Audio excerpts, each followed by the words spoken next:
បាទខ្ញុំបាទសូមគោរពនឹងជំរាបសួរប្រិយមិត្តដែលតាមដានស្ដាប់និងទស្សនាទាំងអស់គ្នា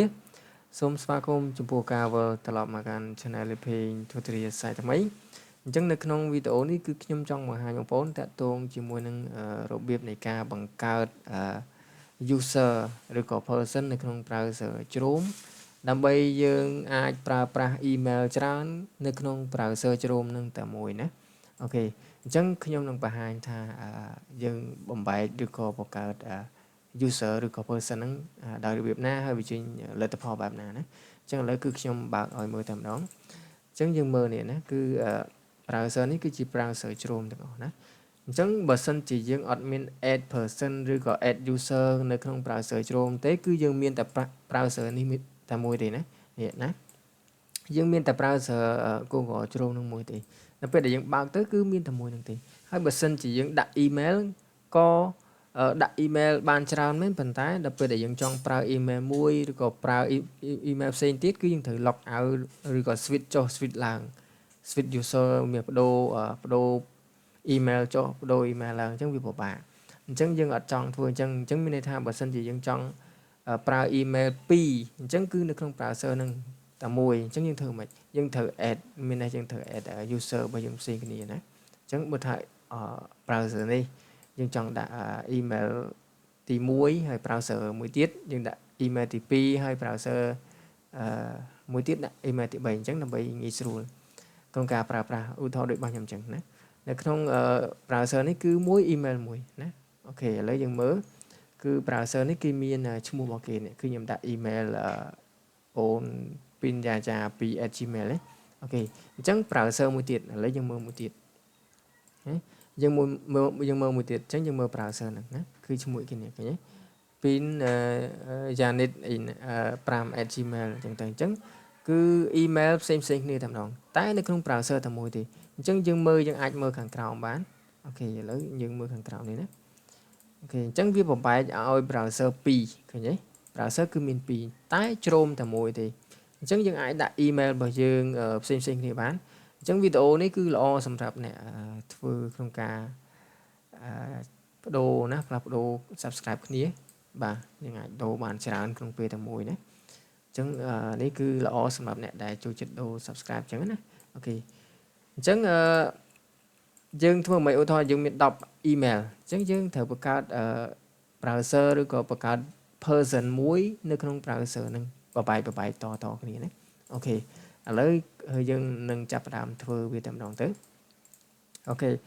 អញ្ចឹងខ្ញុំចាប់ផ្ដើមឥឡូវយើងមើល browser របស់យើងណានៅក្នុងនៅលើ desktop របស់ខ្ញុំគឺមានតែមួយទេគឺ browser ដំបូងឬក៏ browser default របស់ Chrome គឺមានតែមួយនឹងទេណាឃើញទេអានេះជា browser ផ្ទាល់របស់ Chrome តែម្ដងយើងបើកមកអូខេអញ្ចឹងយើងបើកមកប៉ុន្តែអានេះគឺជា user ផ្សេងឥឡូវខ្ញុំសូមចូល user default ណានេះគឺជា user default របស់ browser Chrome នៅពេលដែលយើង download browser មកគឺ browser Chrome ហ្នឹងគឺវាមាន user ហ្នឹងមួយណា person 1ហ្នឹងអញ្ចឹងយើងចង់ប្រើ email ផ្សេងគឺយើងត្រូវ add person បន្តទៀតណាអូខេឥឡូវខ្ញុំធ្វើការបិទ browser នេះចោលណាអូខេអញ្ចឹងបងប្អូនចុចកន្លែងនេះឃើញចុចកន្លែងហ្នឹងអញ្ចឹងយើងឃើញមុខរបស់ខ្ញុំមាន browser ផ្សេងគ្នាណាឃើញទេខ្ញុំមាន user ឬក៏ person ផ្សេងគ្នា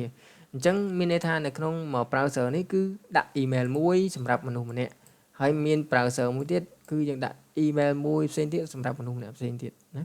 អញ្ចឹងគឺងាយស្រួលក្នុងការប្រើប្រាស់អូខេឧទាហរណ៍យើងចង់ប្រើ email ទី1យើងចុចចូលក្នុង browser ទី1អញ្ចឹងទៅណាអូខេគឺយើងមានឈ្មោះរបស់យើងឃើញទេមានឈ្មោះអញ្ចឹងទៅ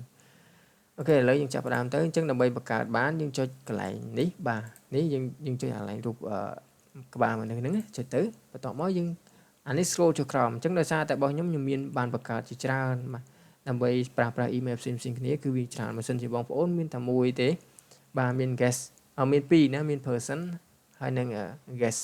ហើយនឹងពាក្យ add អញ្ចឹងយើងចុច add ហ្នឹងមកនេះដោយសារខ្ញុំធ្លាប់ add มันមានច្រើនអញ្ចឹងណាអញ្ចឹងយើងចុចពាក្យថា add នេះមកអញ្ចឹងបន្ទាប់មកយើងត្រូវដាក់ឈ្មោះ user របស់យើងបាទឈ្មោះ person ហ្នឹងឥឡូវឧទាហរណ៍ខ្ញុំដាក់ឈ្មោះថាច័ន្ទរាអញ្ចឹងទៅឧទាហរណ៍ទេបន្ទាប់មកយើងត្រូវជ្រើសរើសរូបតំណាង browser មួយឧទាហរណ៍ខ្ញុំដាក់រូបនេះចុះអញ្ចឹងបន្ទាប់មកទៀត dương thay cái lại này máu đầm bay về đại dương bậc cả person mỗi cứ viên năng bằng cả ở dương này lơ desktop nên tạm đòn nè mình nghĩ sử cả pra chẳng như mơ này lơ desktop ở dương miền tạm browser Google Chrome môi thế cứ chỉ default rồi bỏ browser Chrome nắng cứ miền được môi là bên đại dương add môi tiết dương còn chỉ khơi miền môi tiết này nè lấy cứ nhom cho add non tiết lấy từ đó này nè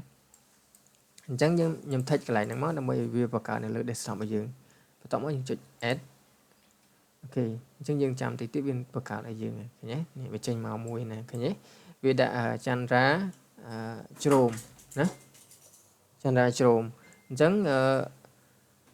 dương mơ về miền pì nhé miền pì chẳng cứ xem cái này chẳng lại ní dương thử đã tam nằm rơi cao bây giờ đây chuyện cái start đi máu khi dương thua tam chụp hiền mà kia tới dương chụp thay vì ở nằm bây giờ vì tranh này là toolbar hàng lời ní ok chương trình chụp dương add YouTube ở dương đó add almost rồi bây giờ chụp pra nè hay bây tóm chụp này anh ấy gọi dương chờ background nhưng trong bàn chụpแบบna nè trong bàn xóa đã xóa trong bàn chụpแบบนี้đạo chụpแบบนี้chẳng hạn nè khi dương chụp này máu bây tóm anh ấy chụp continue chẳng bênนี้cái dương đã email này nè phần email đấy chứ như vậy email bao dương máu hay đã password đấy chẳng chẳng cứ bênนี้cứ dương ban user sinh thì mình để đấy nè cứ dương ai đã email mùi dương đó là bên để dương trong đã email mùi tiết chứ bậc cao person mùi tiền mà được có bậc cao user mùi tiền mà ok chẳng là đấy nhưng ưu thọ là nhưng một bậc cao thế chẳng dương miền pì là ưu thọ nhưng trong bậc cao mùi tiền đam bay đã email mùi tiền chẳng thường mình chẳng ai tiền mà bà ok dương chốt máu dương chốt bị đã add và tóm nó đã mùi tiền mà ok lời đã tha user b cho nè ok và tóm đã rụp đầm nàng này muối